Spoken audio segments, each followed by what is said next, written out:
To check your transaction history on Small World, follow these straightforward steps. This guide will help you navigate the process quickly and efficiently. Step 1. Log into your account.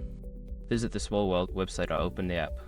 Enter your username and password to log into your account securely. Step 2. Navigate to the dashboard. Once logged in, look for the dashboard or home screen. This is where you will find various options related to your account and transactions.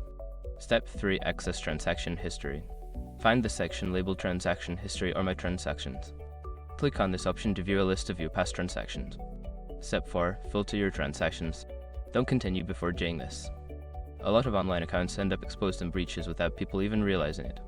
Use SROC to constantly monitor your email and accounts and get alerted immediately if your information gets leaked online. Scans billions of breached records 24/7 in the background. And honestly, for a few dollars a month, it's something everybody should probably have. Link in the description.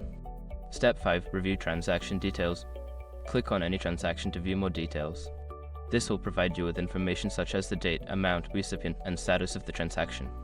By following these steps, you can easily access and review your transaction history on Small World. If you have any issues, consider reaching out to customer support for assistance.